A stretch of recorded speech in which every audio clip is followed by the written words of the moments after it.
تضارب المصالح المغاربه كلهم عارفين وخارجه هي كتمجد فيه. باش غنوصلوا لهادشي علاش تنشوفوا الدعايه، كنشوفوا الدعايه كيفاش دايره اليوم.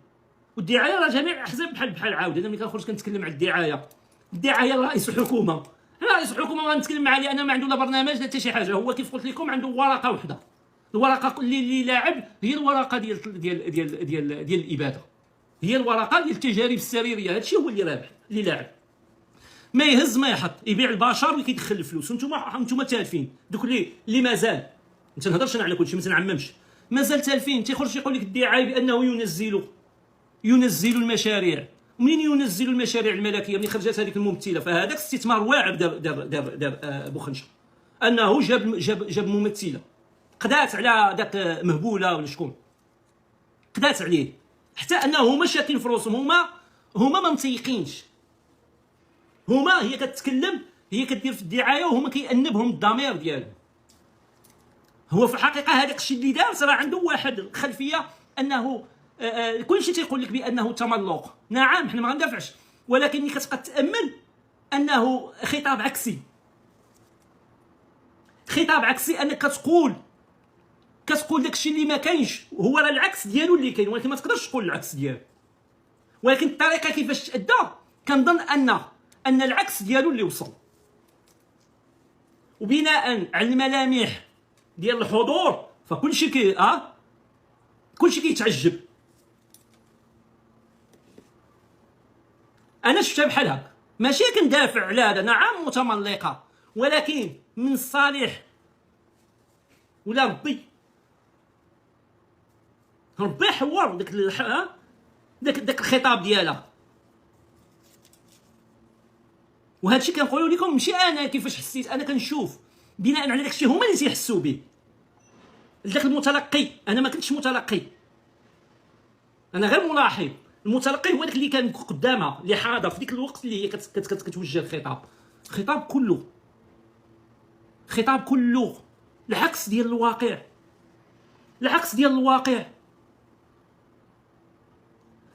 الواقع، لان اخر حدث هو حنا ما ندخلوش. انا فيا من جبد هذوك النقط ديالها كاملين ونعطيها كل نقطه نعطيها الجواب ديال، ولكن انا غنعطيها غير مثال واحد اللي غنلقى فيه تضارب المصالح. راه شفنا البارح السيرك اللي داز بين مول الكراطه كرئيس ديال الجلسه في البرلمان، وواحد البرلماني اش يوري هذاك الشيء، اش يوري على ان البرلمان غير محصن، نديروا هذاك البرلماني دار واحد السلوك شاذ ولا واحد السلوك لا اخلاقي. علاش حنا كنتسناو تيعتذر وتيدير ولا هذا؟ صافي عطيناه فرصه، قلنا ليه راك فعلتي وتركتي، ما بادرش بالاعتذار. دوز انت راه رئيس الجلسه، ياك كلشي مسجل في الكاميرا وكلشي، دوز ومني غادي تسالي غادي دير تقرير راه مستند للكاميرا وصيفطوا للجنه الاخلاقيات.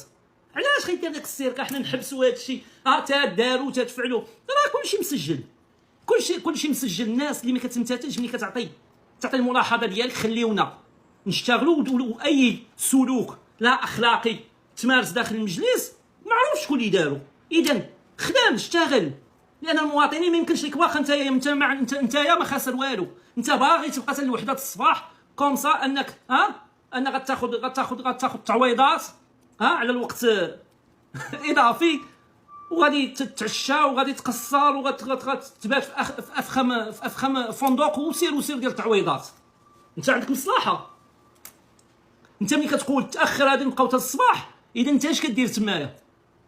ما معنى هذاك الشيء اللي قلتي لا اخلاقي، انك كتعمد وانت ما قالش تما فابور،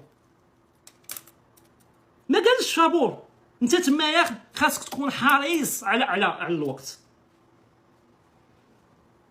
على الاستعمال ديال الوقت، ان ما يتمش الهدر، حيت هذاك الوقت ماشي ديالك، بواحد وقت المواطنين كنتو بصح كتحترموا المواطنين، فانت ياك ضيعتي الوقت تاع المواطنين، بمعنى ان المواطنين انت ما عندهم ما يدار، يبقاو يتفرجوا تما، المواطنين الصحفيين بزاف ديال البشر اللي مرتبط بهذيك الجلسه، واخا هي راه زيرو ما كتعطينا والو، كتعطل. هذوك خروقات لا اخلاقيه. فمنين هذا رئيس الحكومه داير هذه المعجزات كامله في البلاد، الماء، الموضوع ديال الماء ياك تصبنوا جلاله الملك في عيد العرش، عاد 3 ايام ولا 4 ايام عاد خرج قال سنرفع وتيره الاوراش ديال تحليه المياه بضخ اعتمادات ماليه جديده. وضخ الاعتمادات الماليه كنتي تجيبها من جيبك، ماشي تدخل بالصفقه وتاخذ الدعم. تدارك المصالح المغاربه كلهم عارفين وخارجه هي كتمجد فيه.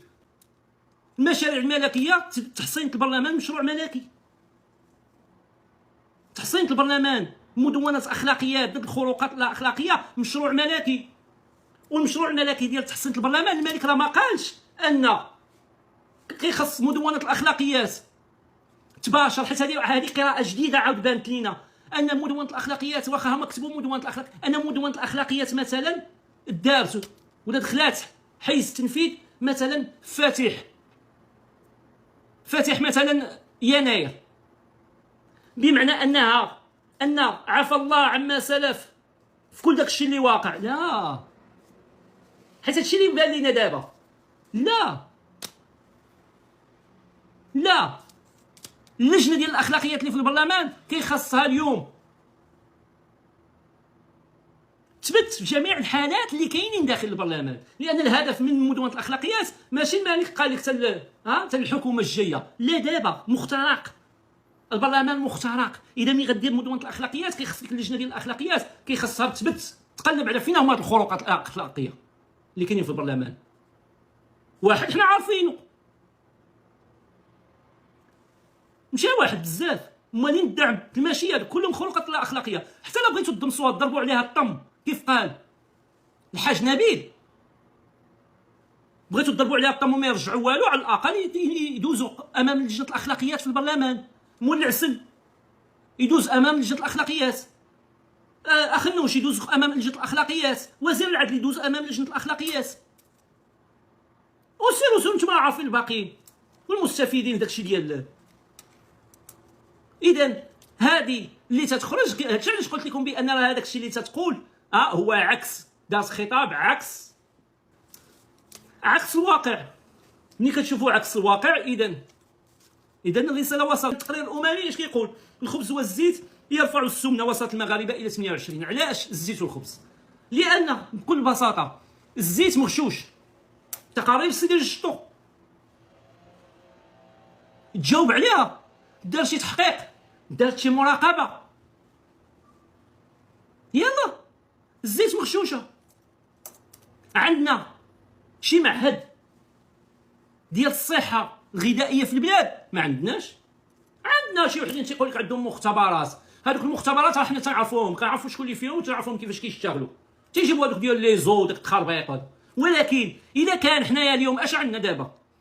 نديروا هاد الشركات ملي غنخرجوا دابا نديروا المراقبه وغنمشيو لهذاك. اذا تيقول لك الخبز والزيت يرفعوا السمنه عند المغاربه، اذا الخبز والزيت ما فيش المعايير. علاش الخبز والزيت في كندا لا يرفعوا السمنه؟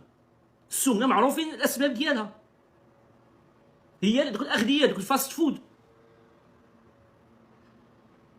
اما الخبز والزيت محددين، المعايير الدوليه محدده. الخبز شنو اللي السبب اللي كيدير الخبز انه كيدير السمنه؟ يقدروا يكونوا المبيدات ديال القمح ولا ديال الشعير ولا ديال الذره ولا ديال هذا، حتى هما يقدروا يديروا السمنه، حتى هما يديروا امراض. الشيء الاخر النسبه ديال السكر. الشيء الاخر التعديل الجيني ولا الوراثي اللي كيدار على الحبوب ديال القمح، فيه اشكال، لان كل تعديل كيدار معروف شحال غتكون النسبه ديال السكر. غادي نخرجوا اليوم عطاونا هذه النتيجه بان السكر والزيت، اذا خاصنا الخبز والزيت، اذا خاصنا نمشيو نقلبوا الزيت. ملي غتقلب الزيت غتخرج غتلقى الشركات كلها عندها العلامات، علامات الجوده، كلها علامات الجوده. فكيفاش الشركات كلها عندها علامات الجوده وحنا عندنا، والناس انهم كيستهلكوا الزيت ديال هذوك الشركات؟ القمح مراقب؟ ما كيتراقبش. ما تقولوش ليا بانه كيتراقب، ما تقولوش ليا بان القمح المستورد كيتعرف واش متغير، متغير، ولا شنو هي النسخه الجينيه ديالو، ولا شحال فيه ديال السكر، وشحال فيه ديال اللي غيخرج اليوم يقول لنا كيعرف هادشي كامل انه كذاب. هاد المغاربه 28% المغاربه اللي اليوم يعانون من السمنه واكلين الخبز ديال المغرب والزيت ديال المغرب. فقر الدم 33%. اذا اشنا هما الحلول؟ يلا اشنا هما الحلول؟ المعاهد الصحيه كتراقب هادشي كامل. النسبه ديال السكر محدده في 16%. مثلا العسل 16%، السكر مثلا 5%، با بلوس. الفليور في الماء الصالح للشرب كاين اختلاف، كاين تضارب الاراء، كاين اللي كيقول لك مع وكاين اللي كيقول لك ضد. وجاو حكومات اللي حيدوا الفليور من الماء الصالح للشرب. علاش؟ خرجوا المنتقدين وقالوا لهم هذاك الشيء درتوه وخنتوا الثقه ديال المواطنين باش يمشيو، باش اطباء الاسنان وعيادات الاسنان انهم يشتغلوا، لان ملي كتحيد ليه الفلور هنا هاد القضيه ديال الفلور كنتذكروا اخوان ديالنا المغاربه ديال منطقه خريبكه.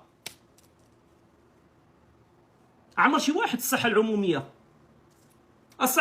الباحثين، يلا عمر شي واحد مشى يشتغل ويدير بحث مثلا علاش الناس ديال خريبكه كلهم الاسنان ديالهم مدمره؟ انا ما عارفش علاش، ولكن ملاحظه علميه. علاش غير هما؟ اشنو واقع في الماء ديال هذيك المنطقه؟ اش واقع في المناخ ديال هذيك المنطقه؟ ما كنظنش المناخ، اللي كنظن هو الماء. ها التقارير ولا التقارير كتخبيوها؟ ها التقارير شكون اللي دار هاد التقرير الاممي؟ كي داروا هاد الناس دخلوا للمغرب وخداو هاد المعلومات من داخل المغرب. هاد الناس اللي دخلوا للمغرب وخداو هاد المعلومات من المغرب واش مغاربه واش اجانب ولا صفقه ولا شنو كيفاش؟ هذه الصحه، هذه غير ما مشينا نقلبوا لكم على داكشي اللي حنايا نشتغلوا عليه ولا والو. ها تنقراو الاخبار، تقرير اممي تهضر على الخبز والزيت والسمنه خطر. 28 الثلث لو انتيير الثلث ديال المغاربه يشكون من السمنه تدمير دمار بالنسبه للاقتصاد ديال البلاد، بمعنى ان كنفقدوا اليد العامله. الناس عندهم السمنه ما يقدروش يشتغلوا. كنشوفوها في الخليج، راه شفنا الاردن اول دوله في السمنه هي الاردن. عاد كتجي من بعد الدول الاخرى، الكويت والعراق. المهم السمنه مركزه تما، ما عندهمش هذوك ما تيفطروش بالاكلات السريعه، ولكن عندهم الخبز والزيت والجبن.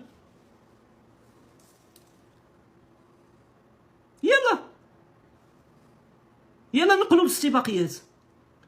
الاستباقيات. ففي هذا السياق ديال التضليل، ديال ان كنشروا في المعلومات، كنعطيو في المعلومات حتى شي واحد من هنا. علاش؟ لان الكاش فلو، لان تجيكم السمنه، يجي اللي بغى يجي. هما داكشي